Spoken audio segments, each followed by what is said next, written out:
goal is stronger, deeper love, relationship experts know the way couples communicate can really make all the difference in those connections. So what core communication strategies can help you deepen the love and connection in all your relationships? Studio 5 contributor and psychologist Dr. Liz Hale, looking beautiful in red today. You look so stunning. Oh, thank you. Happy Valentine's. Happy Valentine's to you. Joining us in studio today to talk about one of our favorite topics, right? Love? Love. Love. Yeah, we do love that, don't we? Let's go deeper, though, because I think we all have those relationships, no matter how great or not they may be, that we want to take to that next level. And you say it really does come down to those basic communication skills.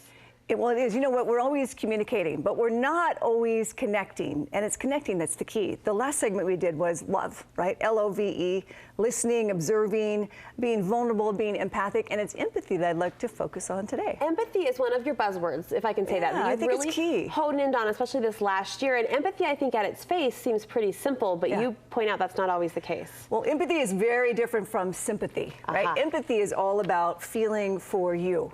Sympathy is about my experience. You know, you had a it's like, yes, that happened to me too, and let me tell you, you'll get through it. It was not quite so bad. That's sympathy. And it's an easy way to relate, right? Person to person. Sure, but it's more about me than you. Yeah. Empathy is really more about you, almost like I don't even know what to say. I am so glad you told me. So there's a big difference there, and it makes all the difference, actually. Well, and you can tell when you put those parallel examples side by side that it would take you deeper. What about in our most intimate relationships, like our marriage? How does empathy, or how could empathy play out a little better there? Well, you know, there's a great technique. It's called the disarming technique, because sometimes in those intimate relationships, we get attacked. You know, no matter how much we love each other, sometimes we're attacked, and we're attacked by things that it's like, I don't even know why you're saying that to me, Ben. It's like, that's not even my intention, for instance, right? But when we can practice seeing the world through a loved one's eyes, we will do much better. When we can just say, wow, that is so interesting, because pretty much everything you could accuse me of, if I look, I could find the truth of it. I could see where, ooh, yeah, I was selfish, or ooh, that's true. Boy, I really was thinking about, you know, somebody else versus you. So I think that disarming is like, you know what, you're right. I see that. I love David Byrne's example of this, if you don't mind, real quick. Please, yeah. So a client came in to see him. He's this young psychiatrist, and the client sees him, and he goes, oh, well, you're too young to be my doctor. And David Byrne says, well, no, wait a minute. Let me give you the stats. That age really doesn't matter. And let me tell you my resume and my experience. And the guy said, you know, I've already prepaid, but I'm going to leave and look for somebody else. And David Byrne's going, you wrote the book, the Feeling Good book. You know, take a note out of your own book, or a page rather. And he said, sir, wait a minute. You know, I called him by, I think his name was Sam. Sam, you know what? He said, you came a long ways to see me because you thought you heard I could help. And here I am arguing with you about being too young, and I'm trying to prove that I'm not. And that's what somebody very immature and too young of a professional does. And I just want you to leave with one thing, that you were right and I was wrong. Hey. And that patient said, you're my doctor. There it was. Let's get to work. There it was. Yes. Well, you think of the characteristics, though, that's a perfect example that doctor had to demonstrate, right? The humility, the self-discipline to pause in the moment and catch ourselves. That could all easily be hard to do in a marital conversation. It's never easy, but it makes all the difference. Again, empathy is really seeing the world through your eyes, and we're very different, right? We really have to kind of use our imaginations.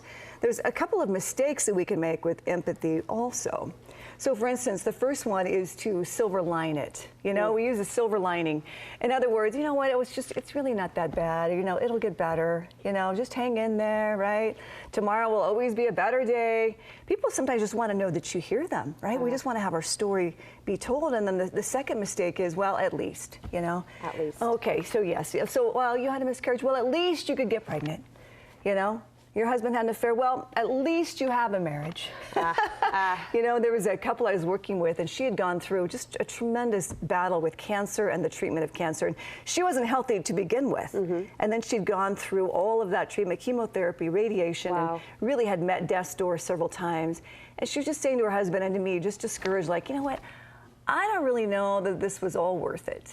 I really don't know. And he just jumped in again, trying to be chipper and saying, well, you know, at least you're alive. But her whole point was, I don't know that I don't really think this is living, to tell you the truth. Sure. And it wasn't even that she was thinking of suicide or didn't want to be there. It's just that this has been tough. It's hard. This has been tough, and Yeah. you know, it was a script she'd rather not have written for herself. Right. So trying to avoid those, the at least, and that silver lining, playing the positive cheerleader, well-intended, I'm sure, in most situations, but just listen to me, just right? listen. All right.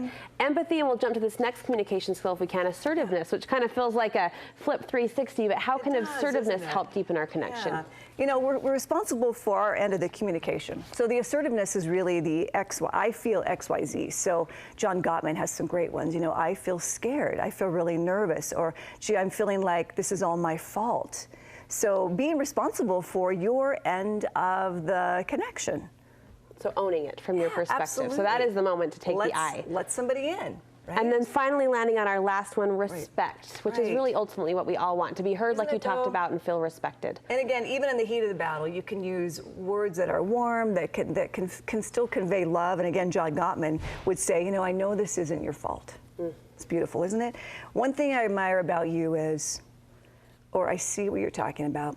This is not your problem, this is our problem. Those are great phrases. Yeah, just tuck in your back pocket and try to bring out the next in that relationship conversation. It's called the Repair Checklist. You can get it online from John Gottman. The Repair Checklist. In fact, we'll link it from our website to make it easy for you. Great. Happy Valentine's Day. You too. Thank you so much for helping us in all of our relationships. Love you back. Thanks.